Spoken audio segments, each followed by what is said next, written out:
ल मैले आज चाहिँ हाम्रो बुवा हुनुहुन्छ, कति वर्षको हुनुभयो बुवा? 84 वर्षको बुवा हुनुभयो। अब हाम्रो नाताले चाहिँ हाम्रो साइली दिदीको चाहिँ ससुरा बुवा।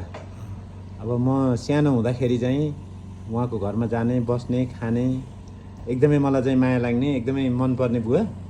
अहिले 84 वर्षको हुनुभयो, अहिले काठमाडौँमा आउनु भएको छ। बुवा बिरामी पनि हुनुहुन्छ, यहाँ यस्तो सिलिन्डरबाट अक्सिजन दिएको छ।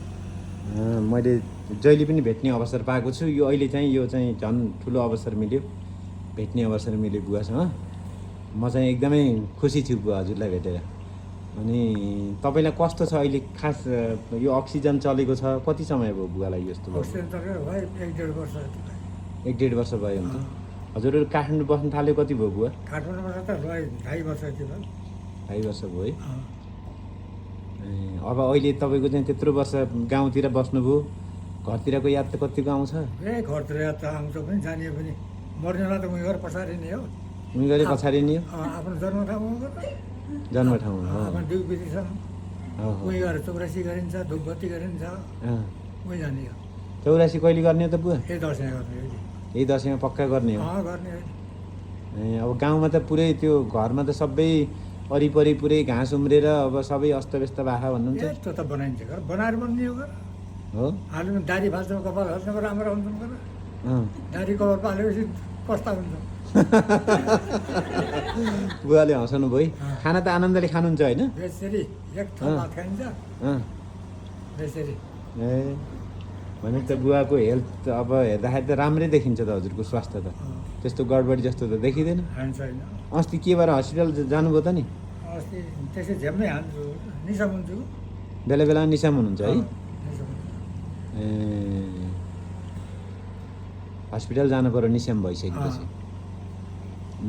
अब नलैया भनेर अनि छातीपिट भइ यस्ता खाला गरेँ नि, खाला गयो हुन्छ। यिनी खोज्दा खोज्दै अब के गर्ने बिचरा अब मासु छैन, खालि हड्डी हड्डी यिनी दुखेर पाकेर यिनी त खाला गयो कत्तै कत्तै।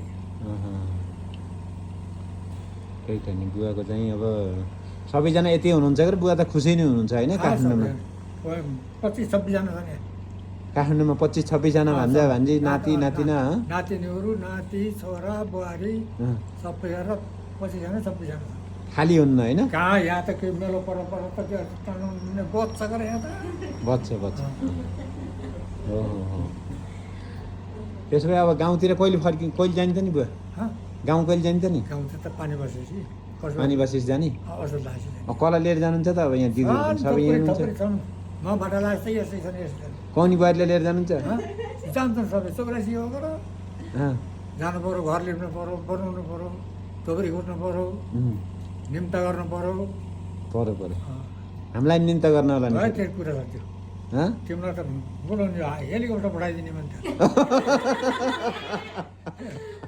यहाँ हामी सबैजना छ, यी दिदी पनि हुनुहुन्छ, माइली दिदी हुनुहुन्छ यहाँ यी, अनि भान्जीहरू पनि हुनुहुन्छ यहाँ यी, अनि यहाँ कृष्ण छिन्, अनि यहाँ केबिन बाबु पनि छन् यी। के भएर रमाइलो लागिरहेछ हो? 84 इयर्सको हजुरबुवालाई भेट्दाखेरि कस्तो भइरहेछ? ब्लेसिङ फिल भएको हो? नाइस। ए ल बुवा एकदम खुसी लाग्यो मलाई त। तपाईँले चाहिँ दिएका ती आशीर्वाद तपाईँले भनेको ठ्याक्ठ्याक्कै पुगेको छ। ए तिमी घर बस्दैनौ, तिमी टाढा जान्छौ भन्नुहुन्थ्यो, टाढा गइयो हेर्नु, नचाहँदै टाढा गइयो। आफ्नो देश छोडेर टाढा बस्नु पर्यो। उहाँको घर बेच्ने, यहाँको घर सजाउने, छोराछोरी पाल्ने, यहाँ आएर बस्ने हो। आउने हो बुवा, आफ्नै देशमा बस्ने हो। उहाँ बस्दैन हो। होइन भाउ। ठिक छ बुवाले, ठिक छ। बुवालाई अलि अप्ठ्यारो भयो कि के भयो, गाह्रो भयो? धेरै बोल्नु नबोल्नु। ठिक छ। अब हामी पनि निस्किन्छौँ बुवा। हजुरको आशीर्वाद लिन आयो हामी। खास खाइयो, तपाईँको ठुलो छोरा कहाँ बसेर अनि भात खाएर आइयो के?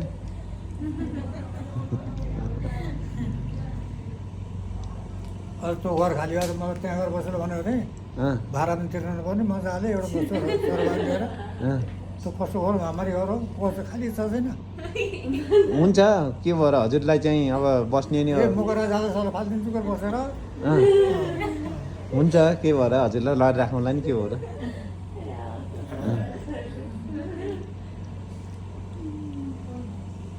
ठिकै छ। अनि उता त गाउँतिर त काइँला भिनाजु मात्रै हुनु अरे होइन? कहीँ बेला बेला आउनुहुन्छ भेट्न? आउँछ केटीहरू छन् है कुरा भइरहन्छन्। भइरहेको छ। दिदीहरू कता कता हुनुहुन्छ? त्यो त उतै छन् एउटी बनौँ सगरमाइली त्यही त एउटी सेनाहाटी छ छोरी कान्छी भन्छ फोन गरिराख्नुहुन्छ? दिनु बा आउनुहोस् यतै भन्नुहुन्छ?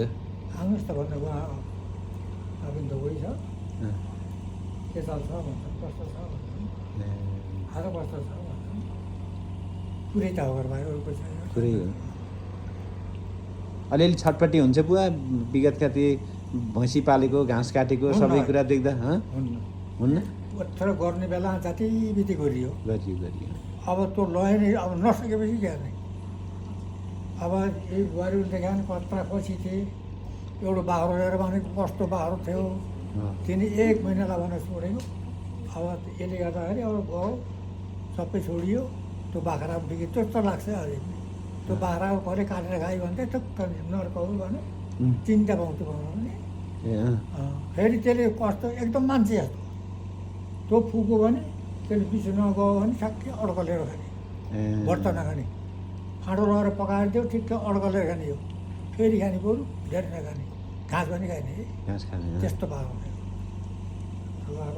के लाग्छ त नि अहिले छोरा बुहारीहरूले उति गएर त्यसै गरी बस्दै हुँदो भन्ने त हुँदैन हजुरलाई? के हुन्छ गाउँमै गएर त्यो त बरु मलाई छोरी खाने नि उयो गरेर बस्यो त भन्छ मलाई यत्र तपाईँको त धेरै कति चार भाइ होइन त? 4 भाइ एउटा त 1-2 भाइ उतै गएर गाउँतिरै गएर बस्ने रमाइलो गर्ने गाउँतिर खेती किसान गर्ने भने त राम्रो हेर्दाखेरि पनि राम्रो हुन्थ्यो होइन बुवा? गर्दैनन्। अलिअलि गर्ने जस्तो कुन छोरा हो हजुरको? गऱ्यो भने कसले गर्ला जस्तो लाग्छ? गरे सबैले गर्छन् जाने सबैले छन् अब बिर्से सबैले बिर्से सबैले ल ठिक छ। किनभने सिटनीतिर पाएको भयो तल खोलो सान लाएर त्यहाँदेखि पाहाडको बाटादेखि मुनि सबै मेरो थाहा छ सबै जग्गा हाम्रो हो त्यत्रो खेत त्यत्रो घाँसहरूलाई पकाएर त्यो सबै कोर्सम त अलिअलि घाँस बेचेको थियौँ अहिले त त्यही पनि होला अहिले त्यही पनि होला कसैले काम किन्दैन यसबाट लाँदा आफ्नो पाला गरियो आफ्नो पालाको काम रहेछ पाला तिमीले अमेरिका भन्यो तिम्रो टाढाको ताला सक्दैन त्यहाँबाट कहाँ जाने भन्ने हुन्छ खटपटी लाग्छ त्यो भएर यहाँ गले मैले के सोचेर भन्छ हुन्थ्यो हाम्रा गाउँमा हुन्छ भने त्यो बिरामी भएपछि तँलाई के छ कस्तो छ उल्टेर पल्टेर गले के खान्छस् के गर्छस् एउटा मान्छे आइरहन्छ हेर गाउँमा तर यहाँ त्यत्नै बसेर कुट्टा फत्रे फाले पनि कसैले तँलाई के भयो र भन्दैन कसैले भन्दैन त्यो अमेरिका पनि त्यही हो जापान पनि त्यही हो यहाँ पनि त्यही हो होइन उहाँ पनि ओल्टेर पोल्टेर गले लौ न यो ठाङ्गो फेरिदियो भन्ला यति तापमान तताएर दियो न भन्ला नभए आफै पनि दिएला बेलुकी एउटा खेलाउने ल्याएर कान्देला तर यहाँ आफ्नो त्यही बाहेक कसैले हेर्ला भन्नु पर्दैन। हेर्न हजुर त धेरै भाग्यमानी बुवा यस मानेमा त हजुर त कति भाग्यमानी कतिलाई हेर्नुहोस् त वरिपरि नातिनी नाति छोरा बुहारी हेर्नुहोस् त मेरो चिताउनै पर्दैन यो त कति राम्रो कति हजुरलाई कान्छा काम पनि त्यही चल्छ यहाँ बसेर त्यही चल्छ जेठा काम त्यही चल्छ घर गए पनि त्यही चल्छ कैलाले पनि जति गर्छ बाहिर बाहिर हिँड्छ तपाईँ नि उसले पनि पक्कै छोड्दैन होइन गर्नुहुन्छ होइन छैन कस्तो तपाईँको चाहिँ अब